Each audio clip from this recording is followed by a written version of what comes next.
नाज़रीन, आज मैं आपके साथ बहुत ही इम्पोर्टेंट जो डिस्कशन है इकॉनमी के बारे में करने लगा हूँ।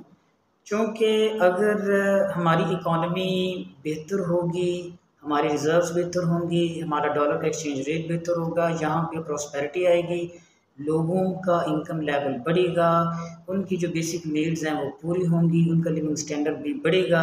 लेकिन अनफॉर्चुनेटली ऐसा नहीं हो रहा। तो ऐसा नहीं हो रहा, तो सबसे पहले तो हम ये जानने की कोशिश करेंगे कि ऐसा क्यों हो रहा है। फिर उसको एक बेहतर करने के लिए या उसके सद्भाव के लिए क्या जो एक एक्शंस हैं वो हुकूमत को लेने चाहिए, ताकि वो लें और हम भी अपनी हयाती में जो एक प्रॉस्पेरिटी है अपनी कंट्री में देखें और लोग जो हैं वो अपना लिविंग स्टैंडर्ड बेहतर करें। तो सबसे पहले हमें ये जानना बड़ा ज़रूरी है कि इकॉनमी क्या है, जो कि डिप्रेशन का शिकार है पाकिस्तान में।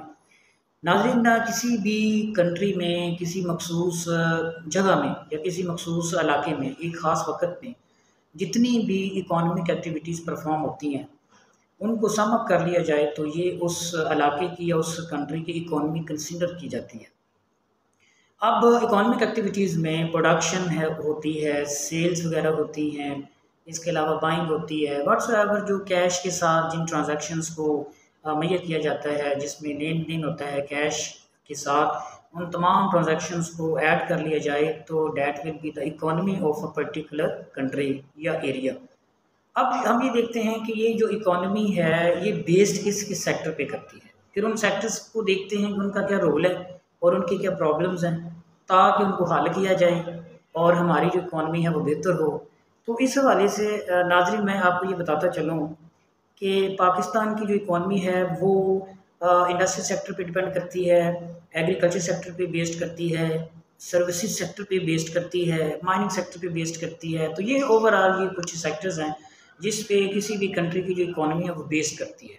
पर्टिकुलरली अगर पाकिस्तान की इकॉनमी को देखा जाए तो पाकिस्तान की जो इकॉनमी है वो इन सेक्टर्स पर बेस्ड करती है, यानी कि डिपेंड करती है।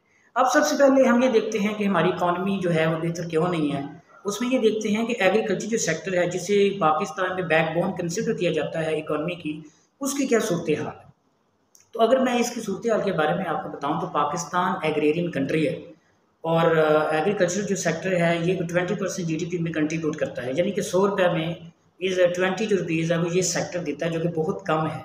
अब आप इसकी इतने प्रॉब्लम्स आप अंदाज़ा कर सकते हैं कि शुगर हम बाहर से इंपोर्ट करते हैं, हमें वीट बाहर से इंपोर्ट करना पड़ती है, हमें फूड के सप्लीमेंट्स बाहर से इंपोर्ट करना पड़ते हैं, हमें फूड रिलेटेड केमिकल्स बाहर से इंपोर्ट करना पड़ते हैं और बहुत ज़्यादा जो मशीनरी है, ट्रैक्टर्स हैं, थ्रेशर्स हैं, व्हाट्सएवर बुलडोजर्स टाइप, जो कि एग्रीकल्चर सेक्टर में यूज़ होती हैं, स्प्रेज वगैरह हैं, मेडिसिन वगैरह हैं, फर्टिलाइज़र्स हैं, ये हमें बाहर से भी इंपोर्ट करना पड़ते हैं। तो इससे आप अंदाज़ा लगा लें जो कि प्रॉब्लम्स हैं एग्रीकल्चर सेक्टर के, जब तक वो बेहतर नहीं होंगे, उनको सॉल्व नहीं किया जाएगा तो इस सेक्टर की जो प्रोडक्शन है वो कैसे बेहतर होगी। और फिर इस सेक्टर में जो इनपुट्स यूज़ होते हैं वो काफ़ी ज़्यादा कॉस्टली होती हैं, जिसकी वजह से आउटपुट महंगी होती है। तो जब तक आप उन इनपुट्स की प्राइसेस में कमी नहीं करेंगे, बिजली की प्राइस है, स्प्रेज की प्राइसेस हैं, सीड्स की प्राइस है, वो कम नहीं होगी तो आउटपुट की प्राइस कैसे कम होगी। आउटपुट की प्राइस कम नहीं होगी, क्वालिटी बेहतर नहीं होगी, तो इंटरनेशनल लेवल पे आपकी जो प्रोडक्ट्स हैं कौन वो बाई करेगा, ठीक है जी। तो इंटरनेशनल मार्केट में आपकी होम प्राइसेस ज़्यादा होने की वजह से, क्योंकि उसकी कॉस्ट ज़्यादा होती है, कॉस्ट को किसने कट करना है, किसने इंटरवेंशन करनी है, वो गवर्नमेंट ऑफ पाकिस्तान ने करनी है। गवर्नमेंट ऑफ पाकिस्तान कोई इंटरवेंशन इसमें मुझे नज़र नहीं आती और ना ही डॉलर के एक्सचेंज रेट को कंट्रोल करने में गवर्नमेंट की कोई इंटरवेंशन मुझे नज़र आ रही है, जो कि होनी चाहिए ताकि स्टेबिलिटी आए, ताकि ये सारी चीज़ें जो इनपुट्स हैं वो बाहर से आती हैं और जब डॉलर का एक्सचेंज रेट आसमानों से बातें करने लगता है तो फिर मैं ये समझता हूँ कि इस वजह से जो इनपुट की प्राइसेस हैं वो उसमें इजाफा हो जाता है, आउटपुट की प्राइस में भी इजाफा हो जाता है। और कंपैरेटिवली अगर हम अपने नेबर कंट्रीज़ को देखें तो वहाँ पे इनपुट की प्राइसेस कम होती हैं, आउटपुट की प्राइस कम होती है, जिसकी वजह से इंटरनेशनल मार्केट में उनकी प्रोडक्ट्स ज़्यादा सेल होती हैं और उनको रिजर्व्स भी ज़्यादा मिलते हैं, डॉलर्स भी ज़्यादा रिसीट्स के फॉर्म में उनको मिलते हैं।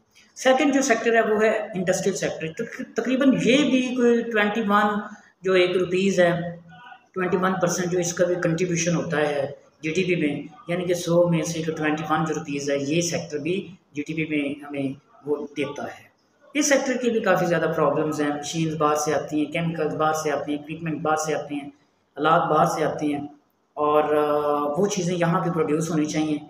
और इनकी जो इनपुट की प्राइसेस हैं वो भी ज़्यादा हैं, उनकी जो प्रॉब्लम्स हैं वो भी काफ़ी ज़्यादा हैं। एक इंडस्ट्री को लगाना हो या फर्म को लगाना हो तो काफ़ी ज़्यादा कुछ securities and exchange commission of Pakistan और जो लोकल बॉडीज़ हैं उनके काफ़ी ज़्यादा प्रॉब्लम्स होते हैं। तो ये एक बहुत अहम एक चीज़ है, इंडस्ट्रियल सेक्टर है, तो इसमें भी हमें बहुत ही ज़्यादा वो करना थी, इसमें तरक्की करना थी। लेकिन अगर हम नेबर कंट्रीज़ को देखें तो उन्होंने कोई 40-50 ईयर्स पहले जापान के साथ एग्रीमेंट्स वगैरह किए थे और इंडस्ट्रीज़ उनकी कंट्री में इंस्टॉल हुई थी, इस्टेब्लिश हुई थी, और आज वो जो ऑटोमोबाइल की इंडस्ट्रीज़ वगैरह हैं वो इंडिया की अपनी हो चुकी हुई हैं। इसी तरह मलेशिया का जो मॉडल है वो भी हमारे सामने है।